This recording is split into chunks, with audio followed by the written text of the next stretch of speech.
আপনার এই ফোবানের সংক্রান্ত যে কথা আপনি বলেন যে open invitation to all, open দিয়া ভাইজান কিছু হয় না।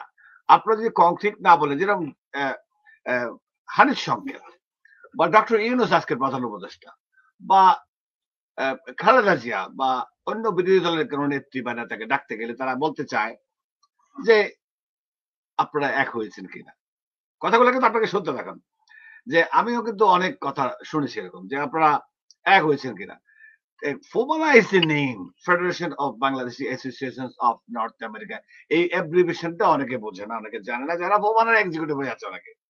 ফোবানা মানে গান বাজনা, ফোবানা মানে একটু স্টেজে বা একটা অ্যাওয়ার্ড নেওয়া, ফোবানা মানে একটা এতগুলো শিল্পীর ছবি দিয়ে দেওয়া, এটা ফোবানা না।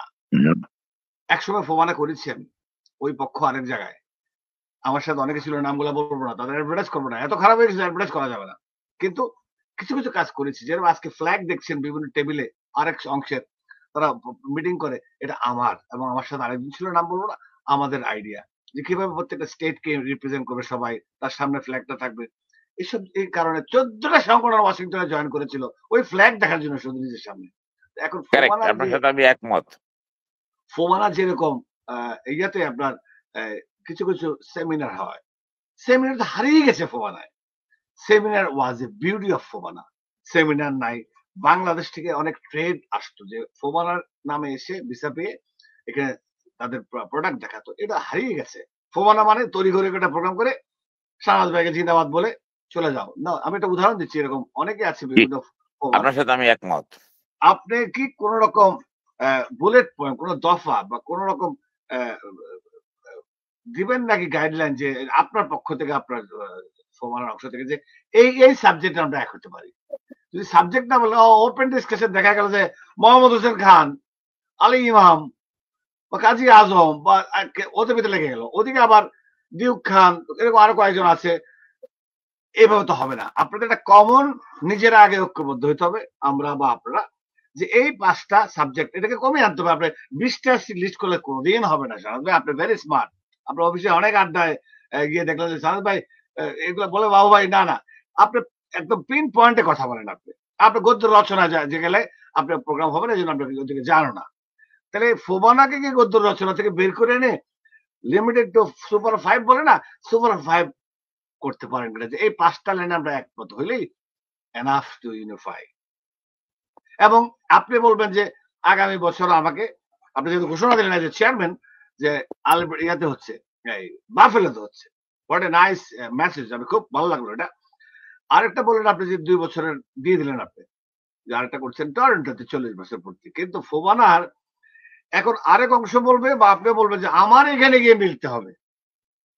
এটা এভাবে করা যায় না, এটা আমার ব্যক্তিগত মতামত এবং এটা একটা আমারও এজেন্ডা দিতেছি আপনার কাছে, যে এইটা লাইনটা যদি লাগা যায়, ফোবানা কোন জায়গায় যাবে না, ফোবানার নিরপেক্ষ জায়গায় সবাই গিয়ে আমরা মিলি।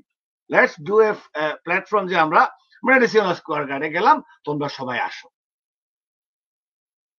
এরকম একটা জায়গা ধরুন তো চেয়ারম্যানরা করতে পারেন আপনারা, যে ঠিক আছে, এক্সিকিউটিভ কমিটি, চেয়ারম্যান বললাম না, সরি, এক্সিকিউটিভ কমিটি মিলে যে আমরা এই জায়গায় যাব, বা আমরা এই গ্যালারি যাবো ওয়াশিংটনে, বা আমরা এই জায়গায় একটা বড় জায়গায় নেবো, যেহেতু আমরা ইউনাইটেডলি করবো, আমাদের 2 পক্ষ বা 3 পক্ষের লোক আছে, এইখানে আমরা আমাদের পদ পদবি উপেক্ষা করে আমরা এখানে একসাথে হই, ওইখানে বসে সিদ্ধান্ত নেবো কে চেয়ারম্যান সেক্রেটারি হবে। এটা আমি একটু আপনাকে বললাম যে আমরা আগে থেকে শাহনাজ ভাই বললো ওপেন, ওদিকে ডিউক ভাইরা বললো ওপেন, দেখা গেছে যে কোনোটাই ওপেন না। ব্রাদার, আপনার সাথে কিছু থাকবে সিন্ডিকেট, ওদের সাথে থাকবে সিন্ডিকেট, এই সিন্ডিকেটরা দলগুলো নষ্ট করে ফেলতেছে, ফোবানাটাকে নষ্ট করে ফেলছে। আমি এগুলো বিশদ বলতে চাই না, আপনার থেকে শুনতে চাই, what is your plan to unify FOBANA? এটা বিরাট অংশ। আপনি যেটা বলেছেন সম্পূর্ণ আপনার সাথে একমত, আমিও বলেছি, একমত হয়েছি, এবং এই ধরনের প্ল্যান নিয়েই আমি এগিয়েছিলাম যে আসেন আমরা একটা টেবিলে বসে একসাথে এই সমস্যার সমাধান করি। তবে একটি বিষয় রয়ে গেছে যে দুপক্ষকে এগিয়ে আসতে হবে। আমি এগিয়ে যাওয়ার চেষ্টা করছি, কিন্তু আরেকটা পক্ষ আজকে কালকে করে পিছিয়ে যাচ্ছে, তাহলে জিনিসটা এক হবে না। আপনি যেটা বলেছেন আমাকে, হুবহু ওই পদ্ধতিতেই আমরা এগিয়েছি, ওই পদ্ধতিতেই আমরা যাচ্ছি, এবং একটা রূপরেখাও তৈরি করেছি। সেটা তৈরি করে সবাইকে দেওয়া হয়েছে যে আসেন আমরা বসি। তারা বসতে চায়, এবং আজকে না কালকে, কালকে না পরশু করে করে করে করে তারা সময়টাকে নষ্ট করছে। এখন এখানে তো আমার কিছু করণীয় নাই। যদি তারা না বসে, কোনো সমস্যার সব সমস্যার সমাধান হবে শুধুমাত্র বসলে, কথা বললে। এখন আমি যদি কথা না বলি, না বসি, তাহলে সমস্যার সমাধান হবে না। অন্যরা বসতে চাচ্ছেন না এখনো। এবার 2025 এর ফোবানা ইনশাল্লাহ আপনার পক্ষে একটা বড় অংশ সরকারের যারা আছেন অন্তর্বর্তীকালীন সরকার বা কেয়ারটেকার বলেন, অন্তর্বর্তী বলেন বা বিপ্লবী সরকার বলেন, আমি মিটিং করে এসেছি প্রধান উপদেষ্টার সাথে, আমাদের প্রাউড প্রধান উপদেষ্টার সাথে আমাকে অনেক ইজ্জত দিয়েছেন আমাদের টিমকে। 11টা দেশের আমরা 31 জন দেখা করে এসেছি। এগুলো নিয়ে আজকে আলোচনা নাই করলাম, কিন্তু আমরা যদি দাওয়াত দিতে যাই জনাব শাহনেওয়াজের চেয়ারম্যানের লিডারশিপের একটা প্রোগ্রামে, যে আমরা লিডার আপনাকে চাই বাংলাদেশের সরকার প্রধানকে, তো তুমি একই কোশ্চেন করবেন, তোমরা কি ইউনিফাই হয়েছে? এখন আপনার কাছে আমার রিকোয়েস্ট আজকে অনুষ্ঠানে, আই এম শিওর যে এই অনুষ্ঠানটি আমাদের প্রধান অনুষ্ঠান দেখবে, আমি ইসলামিয়াকে পাঠাবো, এই অনুষ্ঠানটি প্রধান অনুষ্ঠান দেখবে যে ফোবানা নিয়ে বাবু এবং শাহনেওয়াজ কি বলেছে ইনশাআল্লাহ। তাহলে হবে কি, আপনি যদি বলেন যে হ্যাঁ আমাদের প্রধান উপদেষ্টা যদি রাজি হয় আমরা দুই পক্ষকে একসাথে করবো, please say few words toward that. কারণ এই প্রধান উপদেষ্টাকে অন্যান্য ফোবানা অবশ্যই আমরা একসাথে করব। একসাথে করতে এখনো পর্যন্ত আমরা রাজি আছি। আমরা যে কোনো ধরনের ভেন্যু চেঞ্জ করতে রাজি আছি, যে কোনো জায়গায় যেতে রাজি আছি, আমরা একসাথে করব। কিন্তু একসাথে করার প্রথম শর্ত হলো যে আমরা একসাথে বসবো, বসে সিদ্ধান্ত নিব। যার জন্য আমরা বলছি যে আমরা একসাথে বসে কথা বলার সিদ্ধান্ত নিই।